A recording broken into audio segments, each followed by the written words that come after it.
João capítulo 14 diz assim, verso 4: E vós sabeis o caminho para onde eu vou. Disse-lhe Tomé: Senhor, não sabemos para onde vais. Como saber o caminho?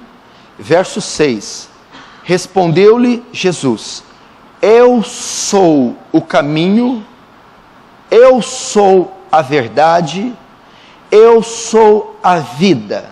Ninguém vem ao Pai a não ser, ou senão, por mim.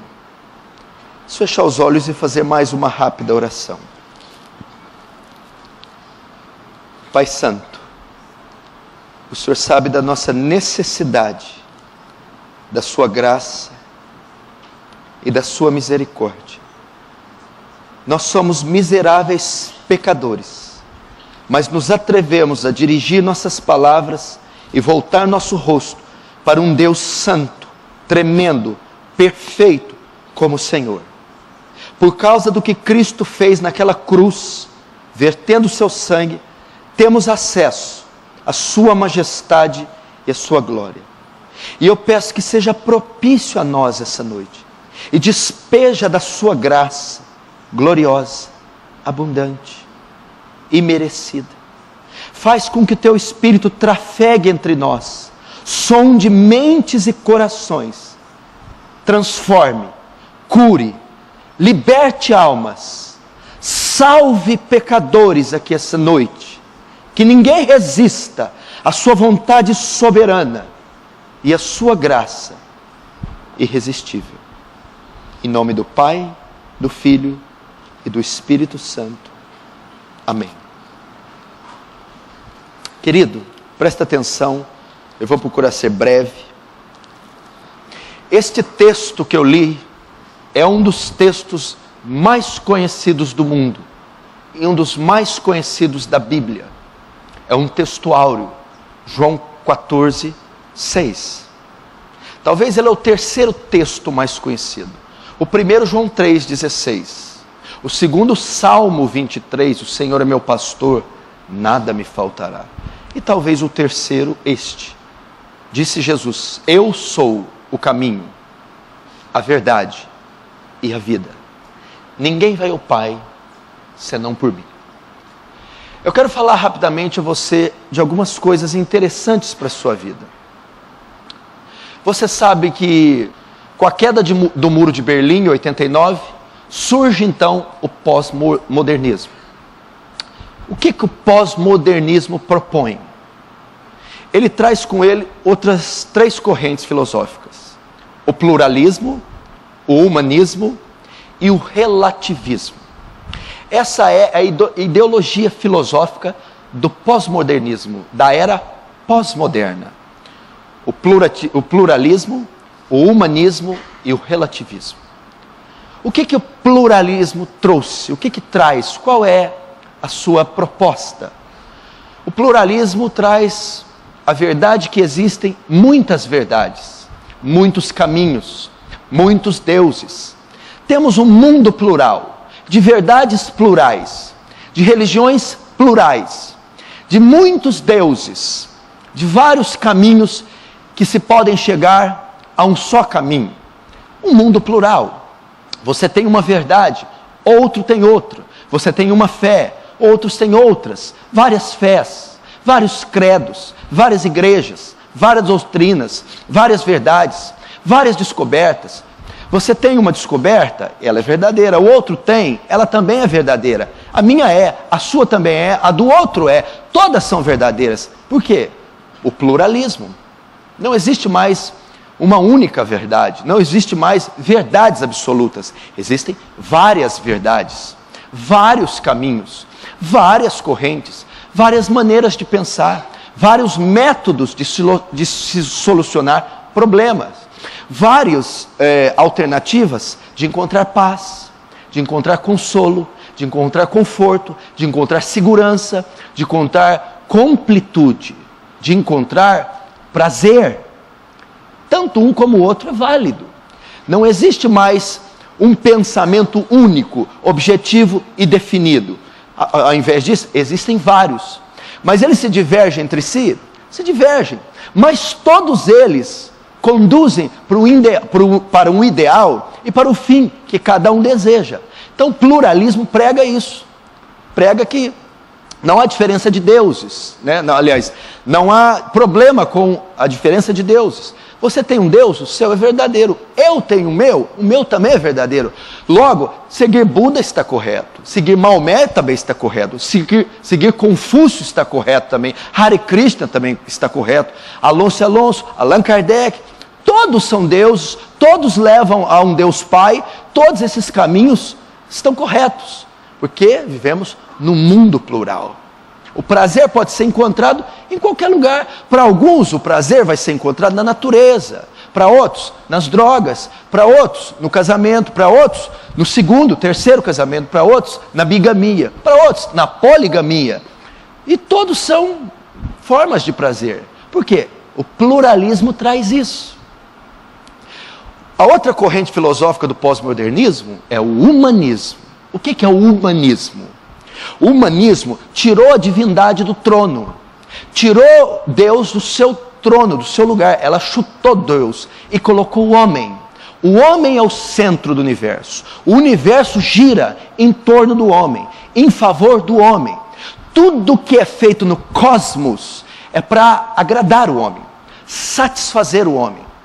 As organizações mundiais, os grandes órgãos mundiais, tudo que é feito, as leis que são aprovadas, promulgadas, sancionadas, são em torno de trazer ao homem felicidade, completude, prazer, realização.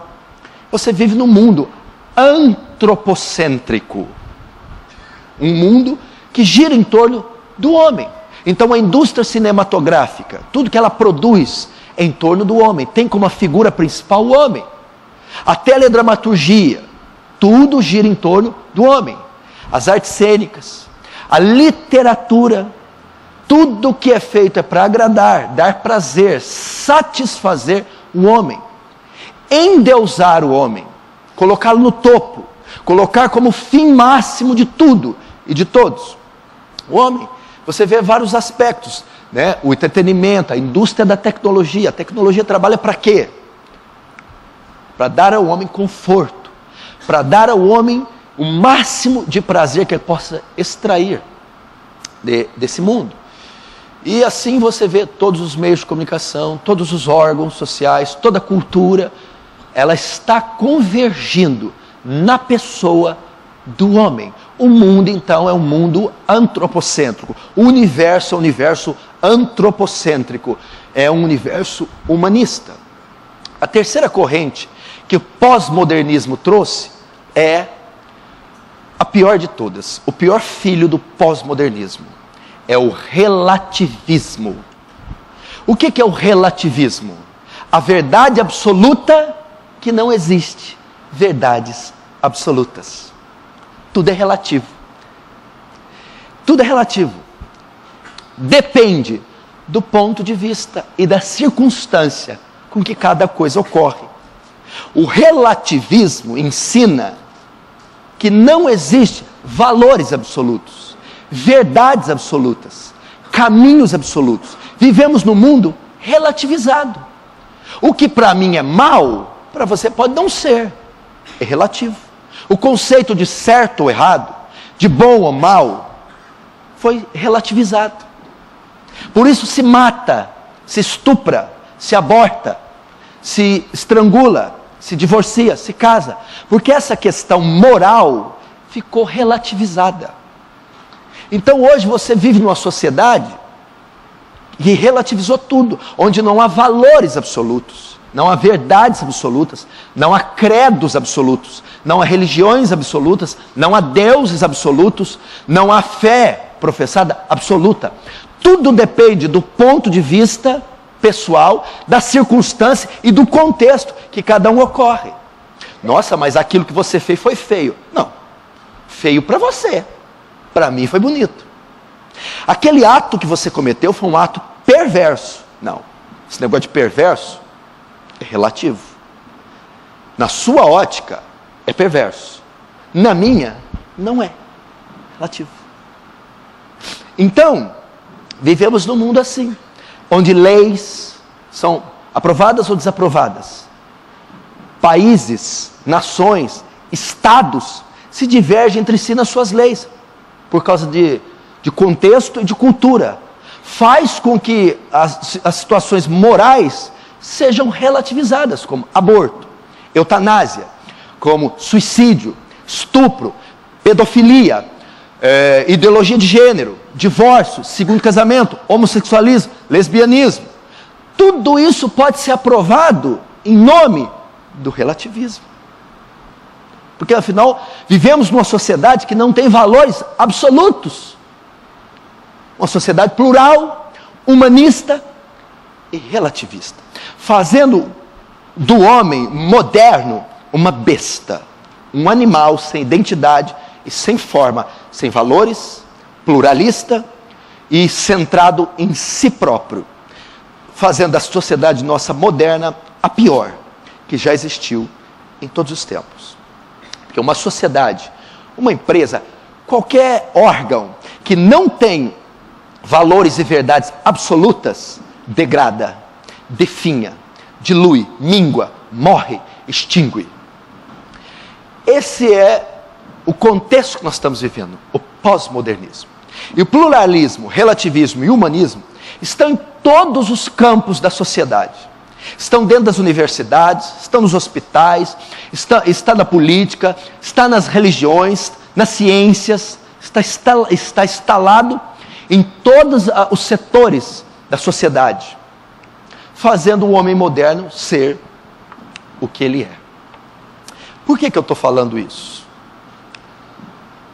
Porque eu abri a Bíblia. A Bíblia é um livro absoluto. A Bíblia tem verdades absolutas. A Bíblia tem um Deus absoluto, que enviou o seu Filho, o Cristo absoluto, que vai de encontro contra essas correntes filosóficas do pós-modernismo. Vai contra o humanismo, que colocou o homem no centro. O universo não é antropocêntrico, é teocêntrico. Deus é o centro do universo. O pluralismo traz o politeísmo, uma multiplicidade de divindades e de deuses. A Bíblia traz o monoteísmo. Ouve Israel, o Senhor teu Deus é o único Deus. E a Bíblia traz uma verdade absoluta, as Sagradas Escrituras. A Bíblia não apoia nem o relativismo, nem o pluralismo, nem o humanismo. Aonde eu quero chegar antes de eu entrar no texto?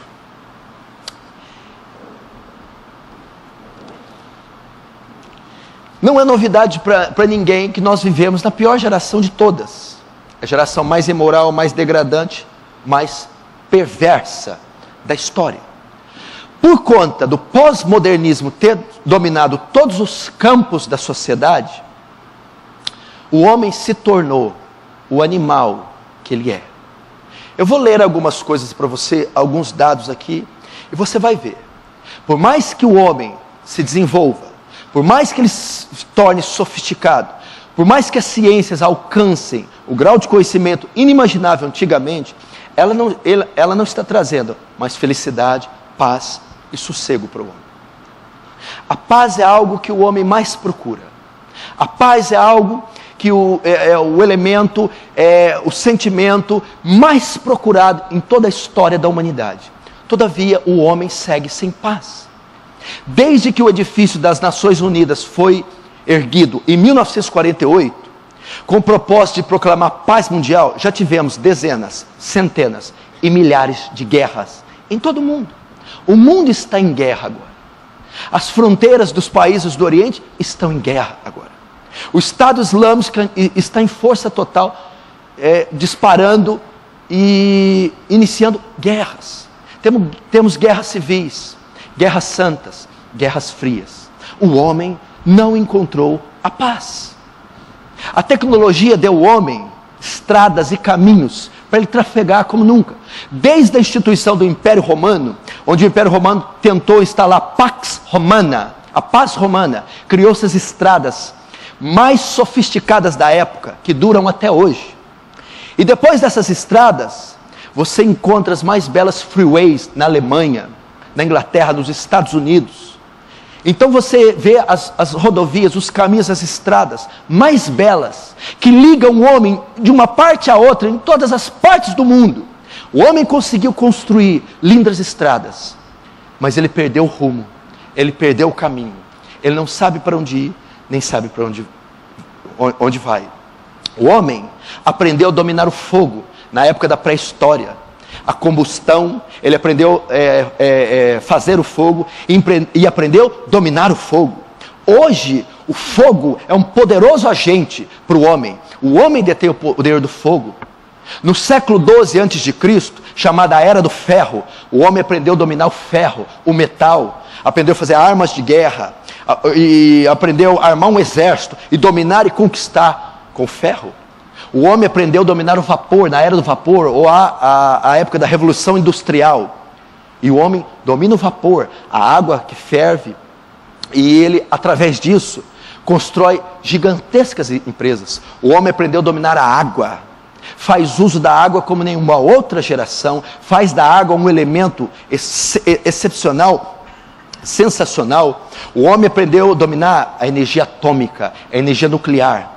Ele tem armazenado no mundo energia nuclear suficiente para destruir o mundo milhares de vezes.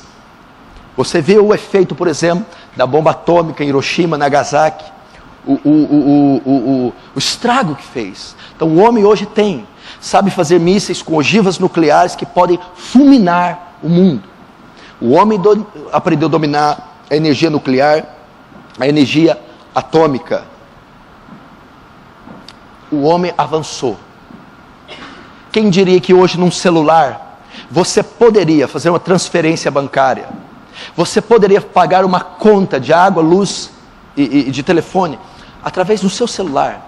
Quem diria que você podia se conectar com o mundo inteiro dentro do seu quarto? A revolução eletrônica, a internet. O mundo está mais sofisticado, a ciência evoluiu, a tecnologia evoluiu. Hoje o homem possui conforto, prazer, como nunca antes na história. Nós tivemos grandes descobertas, com grandes cientistas, Isaac Newton, com as suas 3 leis, Albert Einstein, com a teoria da relatividade. Nós tivemos, a ciência conseguiu grandes avanços na medicina. O primeiro transplante de coração foi feito no Brasil. Nós vemos o avanço tecnológico, científico, e o homem conseguiu solucionar muitos problemas. Mas tem uma coisa que o homem não conseguiu fazer. Tem uma coisa que os filósofos não conseguiram, os grandes mestres não conseguiram resolver. Eles não conseguiram. Buda não conseguiu solucionar isso, Confúcio não conseguiu, Maomé não conseguiu, Dalai Lama, Mahatma Gandhi, esses homens não conseguiram, os Césares Augustos não conseguiram, a tecnologia não conseguiu, ser algum não conseguiu, que é resolver o problema da maldade do homem, o mal no coração do homem, a maldade no coração do homem. Albert Einstein disse: é mais fácil desnaturar o plutônio do que tirar o mal do coração do homem. É mais fácil fazer um leão comer alface, se tornar herbívoro, do que tornar o homem bom. Eles não conseguiram. E essas perguntas assolam a humanidade desde que ela existe. Porque o primeiro problema é o mal do ser humano. Por que o homem é mau? Por que existem guerras? Por que existem mortes? Por que ninguém consegue solucionar isso? Nós não podemos fazer vista grossa a essas coisas. Nós vivemos uma realidade. Apesar de desfrutar de conforto, tecnologia, prazer, ninguém conseguiu diminuir as tragédias sociais. Ninguém conseguiu resolver o problema do mal do ser humano. De onde ele vem? Por que o homem é mau? Por que ele estupra? Por que ele mata? Por que ele rouba? Por que ele trapaceia? Por que ele mente? Por que ele trai? Por que ele adultera? Da onde o mal veio? Da onde ele surgiu? Por que ele assola o homem? Por que o homem passa pestes e flagelos? Como resolvê-lo? Eles não conseguiram resolver. Por mais que o mundo passe por todo esse avanço científico e tecnológico, nós não conseguimos resolver o problema do homem. Só no estado de São Paulo, no ano de 2013, foram feitos 400 mil divórcios registrados em cartório. Apesar de toda a tecnologia, apesar de todo o desenvolvimento, a família está sendo destruída. A revista VIP, ela publicou que 72% dos homens já foram infiéis aos seus cônjuges. E 65% das mulheres já foram infiéis aos seus cônjuges. A revista Veja publicou que o divórcio aumentou 51% na meia-idade. Você está vendo a destruição da família. Só em São Paulo, 400 mil divórcios em cartório. Adultérios, traições, chegando a quase a casa dos 80%. 40 crianças sofrem abuso sexual a cada 10 minutos. 40 crianças sofrem de pedofilia a cada 10 minutos. Morrem aproximadamente no mundo 4 milhões e 500 mil pessoas por dia. Morrem aproximadamente 54 milhões de pessoas por ano. Existe um suicídio no mundo a cada 40 segundos. Desde que eu comecei essa pregação, quase 100 pessoas já se suicidaram. O país campeão em suicídio é a Letônia. Países onde tem a maior renda per capita do mundo, Noruega, Suécia, Dinamarca, são campeões de suicídio. Só nos Estados Unidos da América, 300 mil pessoas se suicidam por ano. O Japão está entre os países, entre os 10 países, que mais tem taxa de suicídios, de suicidas. São países de primeiro mundo. Países que gozam de conforto, tecnologia, riqueza e prazer. Mas o homem não conseguiu solucionar isso. A tragédia das guerras, a tragédia das mortes, a tragédia das pestes. 1/3 da população mundial passa fome. A Organização Mundial de Saúde prevê que em 2020, a depressão, a ansiedade e o estresse, toda a humanidade possuirá pelo menos um desses 3. E a maioria, os 3. A depressão, ela tomou o título da doença do século. Os antidepressivos estão na categoria dos remédios mais vendidos do mundo. E eles têm dominado a nossa vida. Até 2020, nós seremos um mundo estressado, deprimido e ansioso. Você vê que eles não conseguiram. Apesar de todos os avanços, de todas as terapias, de todos os psicotrópicos, de toda a tecnologia, de todos os tratados de paz, o homem não está melhor, o homem não consegue. E eles não conseguem responder a esses problemas. O mal do homem. O segundo problema é o sofrimento humano. Primeiro, a maldade do homem. Olha os números que eu disse. Esses números revelam a maldade do homem. Segundo, esses números revelam o sofrimento do homem. Apesar das ciências ter feito grandes avanços, a medicina ter grandes avanços, e nós temos recursos e condição para aliviar a dor do homem, para trazer alívio ao sofrimento, para dar a ele mais um pouco de condição de viver bem na terra, nós vivemos num mundo sob a penúria, a dor, a tristeza, pânico, depressão, melancolia. Domina o mundo. É um mundo que passa por sofrimento, pestes, epidemias, uma atrás da outra, tragédias naturais, catástrofes. Vivemos num mundo assolado pela dor e pelo sofrimento. Quando o sofrimento não é físico, causado por fome, por doença, por peste, por crime, o sofrimento é emocional, o sofrimento é moral, é o sofrimento causado por abandono, tristeza, baixa autoestima, complexo de rejeição, de inferioridade, tornando o homem um sofredor, mesmo com todo o avanço psicológico, científico. E o terceiro problema é a morte. O homem não sabe lidar com a morte. Parece que a tecnologia, Hollywood, faz de tudo para parecer que nós não vamos morrer.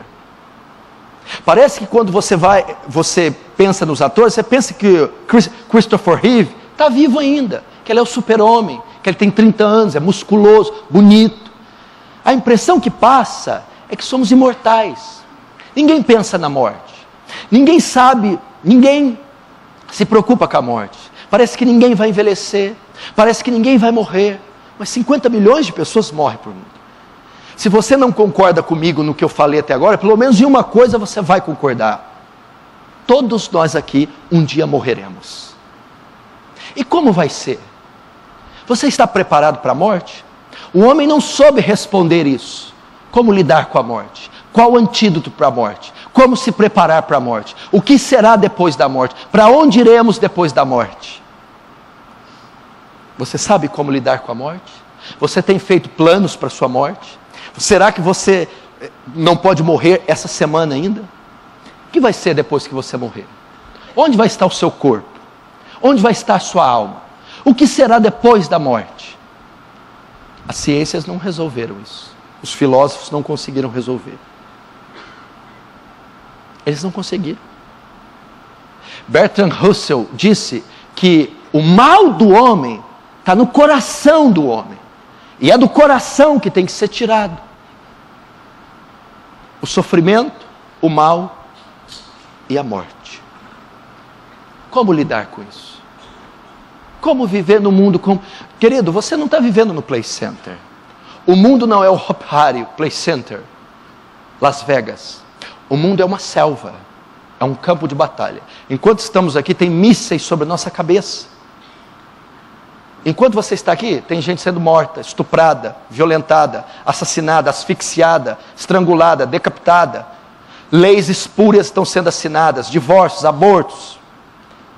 Só nos Estados Unidos, 4 milhões de crianças são assassinadas todos os anos no ventre das suas mães. É o país campeão mundial em aborto. Você vive numa guerra. O homem é mau, ruim. E eu vejo que as religiões não conseguiram resolver isso. Maomé com o Alcorão, aliás, incita a violência. Não resolveu. Confúcio não resolveu, porque nós tivemos Mao Tse Tung. Nós tivemos o comunismo chinês. Não resolveu. Lenin, Marx, Stalin, não resolveram. Olha o banho de sangue que tivemos com o comunismo. A Segunda Guerra Mundial ceifou 100 milhões de almas, de vidas. É a era do sangue, é a era da maldade. E parece que quanto mais sofisticado o homem se torna, mais tecnologia, mais avanços, mais pior ele fica, mais depressivo, ignorante, doente ele fica. Onde está a resposta? Como encontrar o problema? Como resolver solucionar o problema do mal? Como solucionar o problema do sofrimento? Como lidar com a morte? Como encontrar paz? Como encontrar completude, realização? Como encontrar razão para a vida, significado da vida? Como? O mundo está como está por causa, uma das razões é o relativismo. O relativismo, o pluralismo, o humanismo. Eu vou te dar a resposta. João capítulo 14 tem a resposta. É o texto que eu li. Você leu que Jesus disse assim: eu sou o caminho, a verdade e a vida. Ninguém vem ao Pai a não ser por mim. Você viu o artigo que Jesus usou? Jesus usou o artigo definido. Eu sou o caminho. Jesus usou o artigo indefinido. Eu sou um caminho. Se Jesus tivesse dito, eu sou um caminho, o pluralismo, o humanismo e o relativismo tinha razão de ser. Porque ele é um dos vários caminhos. Mas quando Jesus emprega o artigo definido eu sou o caminho, ele exclui todos os outros caminhos. Ele está dizendo que eu sou o caminho. Ele está dizendo uma verdade absoluta, uma fé absoluta, um caminho absoluto, um Deus absoluto. Ele está dizendo, eu sou o caminho. Ele quer dizer, eu sou o único caminho. Eu sou a única verdade. E eu sou o único que pode levar a divindade máxima, que é Deus Pai.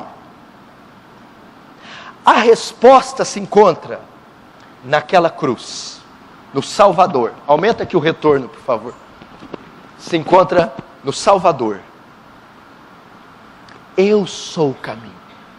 Quando ele diz eu sou o caminho, ele está querendo dizer assim, que toda a humanidade, olha aqui, todo o mal da humanidade, todo o sofrimento do homem, a morte, todas as estradas, todos os caminhos, todos os homens, todos os seres, devem convergir em um só lugar, em uma só pessoa, em uma só obra, em um só lugar, no Monte Gólgota, no Monte da Caveira, em uma só pessoa, Cristo, o Filho de Deus, em uma só obra, a cruz de Cristo. Ele é a resposta, Ele é o único e verdadeiro Deus, Ele tem a única e verdadeira verdade, Ele tem a solução. Como o mal pode ser exaurido, como o mal pode ser erradicado, extinto do coração do homem, porque Jesus disse, do coração do homem é que vem o mal, os adultérios, os assassinatos, as maldades. Como? Naquela cruz, Ele levou o mal do homem, Ele levou o pecado do homem, Ele levou a tirania, o ódio, Ele levou os crimes do homem. O mal só pode ser solucionado na cruz de Cristo, naquele sacrifício, repousando sobre aquele homem, o sofrimento. Como o sofrimento pode ser evitado? Como o sofrimento pode ser solucionado? A cruz também resolve. Ele padeceu em nosso lugar, Ele carregou a cruz, Ele sofreu, Ele foi flagelado, para que eu tivesse conforto e alívio nessa terra. Mas não só isso, sabemos que o sofrimento não vai ser erradicado aqui nessa terra. Ele nos deu novos céus, nova terra, novos corpos, onde o sofrimento será totalmente extinto. E a morte? Como resolver a morte? Acabou? Findou? Não. No terceiro dia, Cristo ressuscitou dos mortos. A ressurreição de Cristo é a nossa esperança, que o mundo, que a vida não termina numa tumba gelada, que a vida não termina após a morte, que há uma vida depois da morte. Como? A ressurreição de Cristo garante que nós, ainda que sofremos uma morte violenta no trânsito, ainda que tomarmos um tiro, ainda que sofrermos um infarto ou morrermos de velhice, nós ressuscitaremos, assim como Ele ressuscitou. A morte não tem última palavra. O apóstolo Paulo diz: morte, onde está, ó morte, a tua vitória? Onde está, ó pecado, o teu aguilhão? Porque Cristo venceu a morte, Cristo enfrentou ela de rosto erguido, e Cristo na cruz matou a morte. E agora, nós temos a solução para o mal, nós temos a solução para o sofrimento, nós temos a solução para a morte. Cristo, o madeiro, a vida de Cristo, a morte de Cristo, a ressurreição de Cristo. Querido, eu vou te dizer qual que é, em uma palavra, qual é a causa de todo o mal humano? Pecado. É o pecado. O que é o pecado? A palavra grega para pecado é harmartia. Sabe o que quer dizer harmartia? Errar o alvo, sair do caminho, perda do alvo. O homem sofre porque ele deu as costas para Deus, porque ele saiu do caminho que Deus designou, porque ele perdeu o norte, ele ficou desorientado, desgovernado, ele saiu do caminho. Isso é o pecado. É do pecado que se origina a morte, é do pecado que se origina o suicídio, é do pecado que vem o roubo, é do pecado que vem o ódio, a vingança, a mentira, a traição. É do pecado. Perdeu o alvo, saiu do caminho. É aquele trem nos trilhos que saiu, se desgovernou. Agora, qual é a solução para o homem? Voltar voltar para o caminho, voltar para o alvo, voltar para o plano original. E como eu volto? Filipe fez essa pergunta: onde é o caminho? Aonde está o Pai? Como regressar às bases? Como voltar para os fundamentos? Aonde Ele está? Qual é o caminho? Qual é a resposta? Qual é o método? Então Jesus dá a resposta cabal. Filipe, eu sou o caminho. Eu sou a verdade. Eu sou a vida. Ninguém, olha só, ninguém, nenhuma raça, nenhuma espécie, nenhuma religião, nenhuma etnia, nenhum povo, nenhum credo, nenhum jovem, criança, idoso, casado ou solteiro, nenhum deles pode ir ao Pai, pode ter vida eterna, pode ter o perdão dos pecados, pode ressuscitar dos mortos. Nenhum deles pode, a não ser por mim, a não ser através de mim, Cristo. Mas quando falamos Cristo, o que temos em mente? Há muitos Cristos, há muitos meios.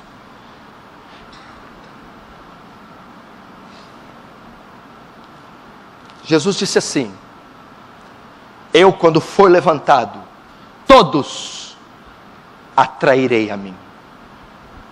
Quando Ele for levantado. Quando que Ele foi levantado?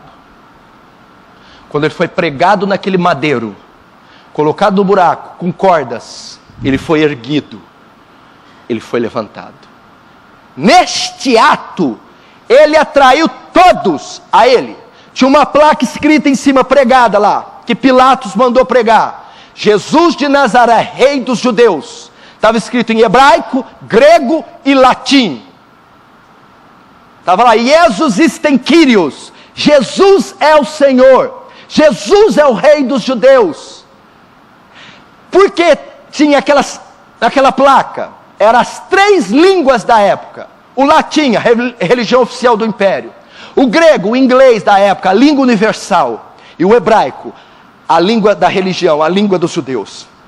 Quando Cristo foi levantado naquela cruz, meu irmão, Ele chamou gregos, romanos, judeus, pobres, ricos, asiáticos, europeus, sul-americanos, norte-americanos, e os atraiu para Ele. Ou seja, a resposta que a ONU precisa, a resposta que Freud, Lacan, Carl Rogers, Sullivan não conseguiu dar, a resposta que Newton, nem Einstein, nem nenhum filósofo, nenhuma religião deu, Cristo deu na cruz. A resposta para o mal, para a morte, o sofrimento, a harmonia, o perdão, a redenção se encontra no alto daquele madeiro.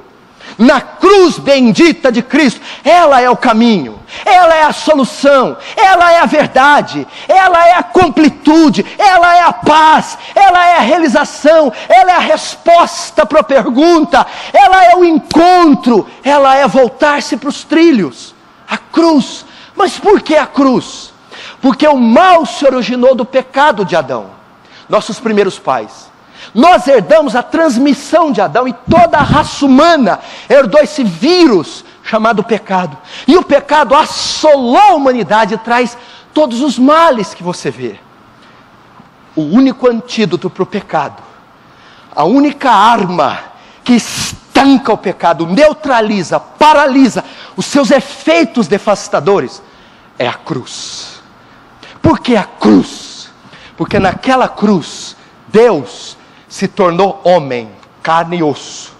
Ao se tornar homem, Ele assume o nosso pecado, nossas maldições. E ao assumir o pecado, Ele paga pelo pecado, morrendo na cruz. E uma vez que Ele se torna homem, recebe o pecado, que é a culpa do homem, o mal que assola o homem, que vem do pecado, e Ele paga por ele na cruz, Sabe o que Jesus faz? Neutraliza o poder do pecado. Desfaz a obra do pecado. Trucida com o pecado. Então ele consegue estancar. Então ele consegue neutralizar, paralisar. Agora, no alto daquela cruz, como diz João Calvino, na cruz, ele vai dizer lá: Elohim, Elohim, lama sabachthani. Deus meu, por que me desamparaste? Calvino diz que ele balbuciou seu nome na cruz. 2000 anos atrás ele viu você, ele olhou para você, ele conheceu você no ventre da mãe, viu sua formação, conheceu sua infância, sabia que você estaria aqui hoje. Balbuciou seu nome dizendo: eu morri por ele, eu derramei meu sangue por ele, eu posso estancar o mal da vida dele, eu posso salvar a vida dele, eu posso perdoar os pecados dele, eu posso dar vida eterna a ele. Ele não precisa sofrer dessa maneira, ele não precisa ser mal dessa maneira, e ele não precisa morrer e ficar morto. Agora, como eu alcanço os benefícios da cruz? Como?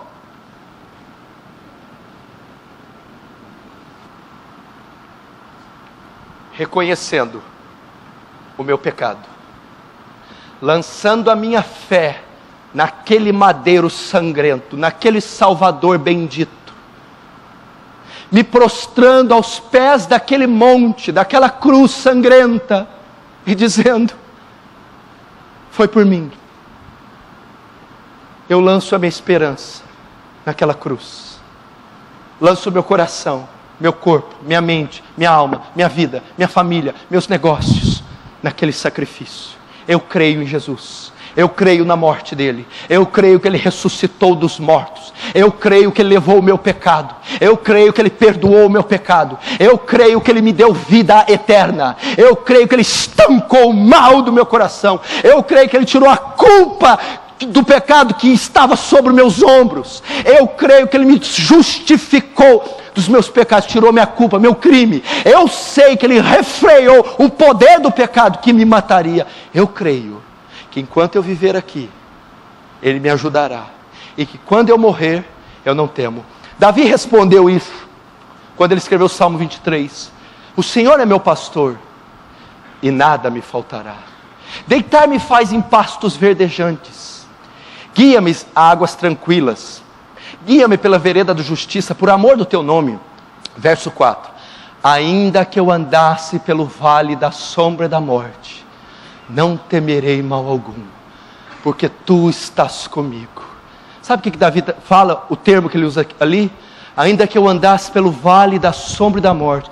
Davi está dizendo: ainda que a morte chegar, quando ela vier, num acidente de carro, no infarto, de velhice, de morte natural, eu não temerei. Para onde eu estarei, aonde eu irei, o que será feito de mim, eu não temerei. Por quê? Tu estás comigo. Tu farás a travessia da morte para outra vida comigo. Deus estará esperando você, quando você morrer, para dar a mão para você e conduzir o seu espírito até Deus Pai. Não temas a morte. Essa é a resposta para o mal. Eu posso dormir hoje em paz. Eu não vou temer quantas bombas vão ser lançadas, o preço da gasolina amanhã. Eu não vou temer, meu irmão, a dificuldade financeira. Eu não vou temer se a morte vier bater na minha casa. Eu sei que Ele está comigo. O meu coração goza de paz, porque Ele diz: deixo-vos a minha paz vos dou, não vou lá dou como o mundo dá. Não se turbe o vosso coração, nem se atemorize. Na casa do Pai há muitas moradas. Quando eu for e estiver preparado, voltarei outra vez, para que onde estou, estejais vós também. Ele nos deu a paz. Ele resolveu o problema do sofrimento, o problema do mal e a morte. Querido, o mundo pode estar plural, nós não. somos monoteístas. O mundo pode estar humanista, nós somos teocêntricos. O mundo pode ser relativista, nós somos absolutos. Quem crê num Deus absoluto aí diz amém. Cremos num Deus absoluto, que mandou um Filho absoluto, para um sacrifício absoluto, uma morte absoluta, mas uma ressurreição gloriosa dos mortos, num corpo glorificado. Ele ocupa a mais alta patente do universo, Ele é Rei dos reis, Senhor dos senhores, Ele é o nosso general, o nosso capitão. Ele está sentado em cima das nuvens, dos mais altos céus, num trono de glória. Só que tem um negócio: o céu é perfeito, perfeito, mas Gustavo, ele é incompleto. Falta você lá, falta eu, falta vocês. O que ele está fazendo sentado lá? Esperando a nossa chegada. Aqueles a quem ele resgatou, aqueles a quem ele remiu, aqueles a quem ele comprou, estarão com ele um dia, para sempre. Essa é a solução para o mal, para o pecado, para o sofrimento, para a morte. É a solução da humanidade. Esse é o antídoto. Curve a sua cabeça, feche os seus olhos.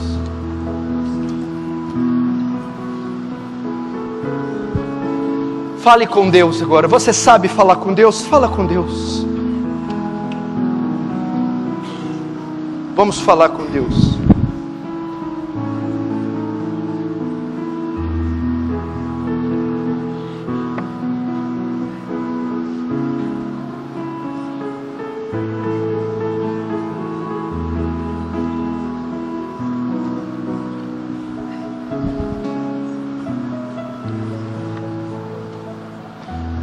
Senhor Jesus,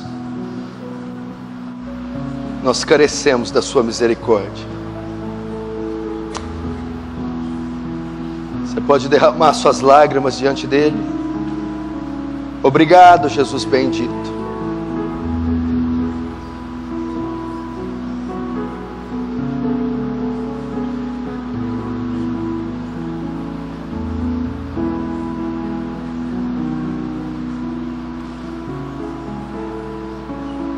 Espírito de Deus, esteja entre nós. Toca nesses corações, Santo Espírito. Constrange-os, comove-os, consola-os, conforta-os, Santo Deus. Há almas aqui abatidas, tristes, desencorajadas, mas encontra essas almas. Traz alívio para a sua dor, para o seu sofrimento. Traz razão para o seu viver, significado para a sua vida. Traz segurança na hora da sua morte. Meu irmão, você acredita que Deus pode falar com você? Eu vou pedir para que Ele fale com você. Eu vou pedir para que Ele te dê uma palavra. Eu vou pedir para que o Espírito dele sopre algo no seu ouvido, no seu coração, para que ele te dê certezas, bases sólidas, onde você possa se encontrar seguro. Ouça a voz de Deus aqui nesse local. Senhor, fala com essas pessoas. Espírito de Deus, fala com essas pessoas. Fala com essas pessoas.